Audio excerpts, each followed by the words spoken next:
Meu primeiro passo na vida dos investimentos foi aprender a fazer uma reserva. Foi conhecer o Tesouro e foi exatamente através da Natália Arcuri. Só que eu entendo que tem pessoas que têm partidas diferentes, largadas diferentes.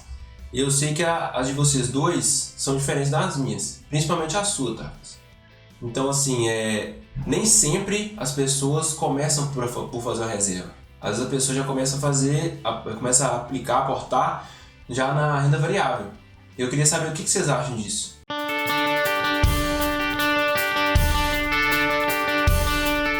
Então, eu comecei, como vocês já sabem disso, né? Eu comecei no day trade.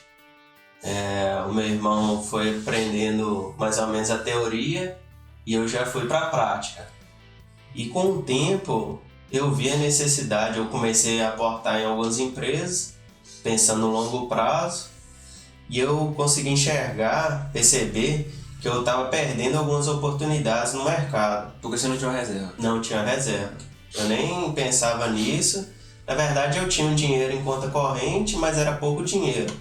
Eu sempre aportava mais já na bolsa. Mais suas despesas dia a dia. Exatamente. E aí, com o tempo, eu percebi que eu estava perdendo algumas oportunidades. E aí que eu comecei a pensar nisso, em criar essa reserva.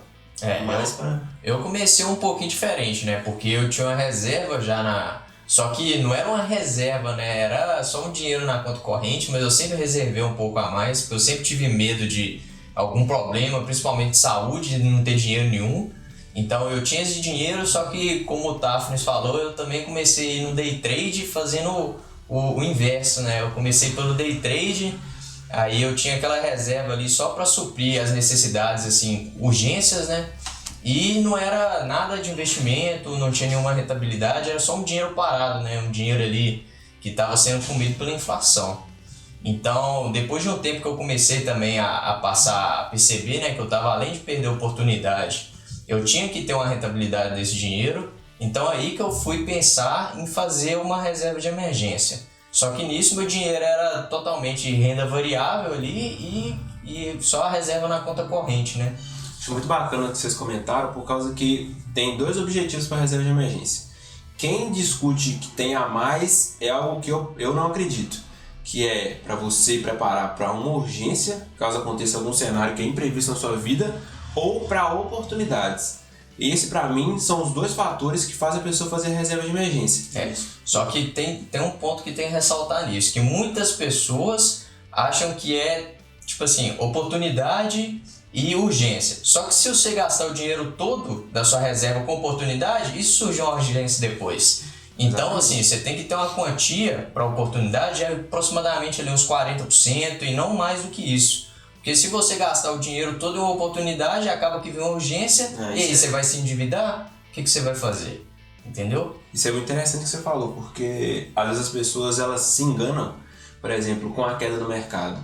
A pessoa fica emotiva, quer comprar, fica eufórica, e aí então ela pega e tira 100% da sua reserva.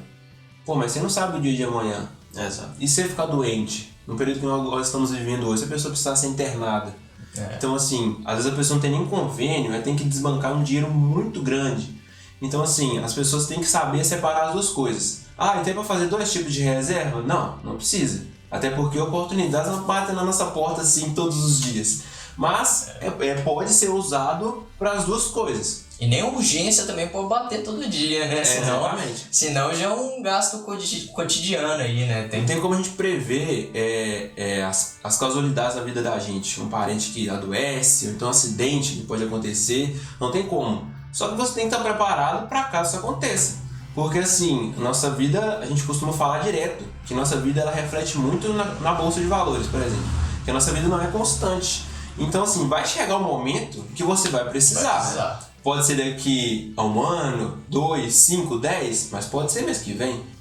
Semana que vem. Aí entra no porém, né? Por que você deixa esse dinheiro da reserva na conta corrente sem render nada se você não sabe o quanto tempo você vai precisar desse dinheiro?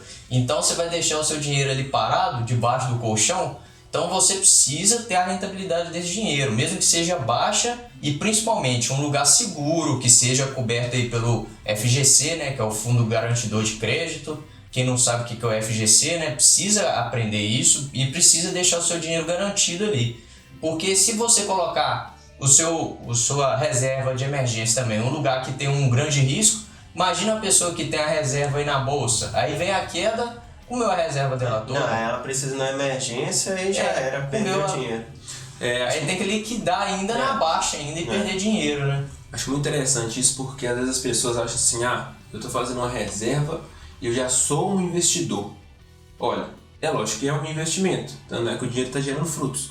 Só que a gente tem que entender o seguinte, que o propósito de fazer uma reserva não é obter rendimentos, é obter segurança. Então é por isso que quando a gente vai fazer aporte em reserva, são sempre em aspectos seguros, de rentabilidade considerada média ou até baixa por algumas pessoas, mas que vai estar ali assim que você precisar. Então a reserva ela não pode ser feita, não pode ser alocada em ativos que são de alto risco, porque aí não vai ter o efeito que você quer. Se você precisa sacar a qualquer momento, então qual sentido vai fazer se você perder esse dinheiro que você tem? Então é por isso que às vezes as pessoas põem algumas datas, você precisa reservar tantos meses, X de meses para você ter o dinheiro lá. Porque a partir do momento que você completa esse ciclo, aí sim você pode partir para outros tipos de investimentos. Quem sabe pensar na sua aposentadoria ou então até entrar para renda variável. Então é muito importante que a pessoa primeiro ela complete essa fase. Faça sua reserva primeiro, porque você vai estar preparado quando aparecer dificuldades, como a que nós estamos vivendo hoje, inclusive nessa pandemia. Se a maior parte dos brasileiros tivessem uma reserva consolidada, com certeza não estariam passando por dificuldades, talvez nem precisassem de um auxílio emergencial, porque simplesmente pela sua reserva ele estaria tranquilo. Inclusive no aspecto de empreendedor, né? Que são a maioria que está passando dificuldade nesse período. Então, e a pessoa tem que começar a planejar o seguinte, enquanto ela está fazendo a reserva dela, ela já está com um ponto para buscar rentabilidade ali. É claro que, igual você falou, não precisa de ser aquela rentabilidade ser a melhor do mundo, mas pelo menos aí 100% do CDI, que não é uma rentabilidade difícil de ser encontrada, né? Com certeza. E a pessoa tem que colocar em mente que o melhor investimento nesse momento, para ele iniciar, além do conhecimento, é a pessoa se conhecer o perfil dela. Então é um bom momento para ela saber se ela vai conseguir lidar com o mercado de renda variável ali, com a bolsa de valores, para ela começar também devagarzinho ali a caminhada nos investimentos, né? Acontece muito a pessoa começar até pela renda variável, escuta outras pessoas entrando que já investe já tem mais tempo, e a pessoa entra sem ter conhecimento, vai lá e perde um dinheiro, vem caindo, perde. E fala que é loteria. Não, além de falar que é loteria, fala que isso não é investimento, que isso perde dinheiro, então é importante saber o perfil da pessoa. É o famoso passar o carro na frente dos bois, né? Querer pular metas, subir 2 degraus de uma vez.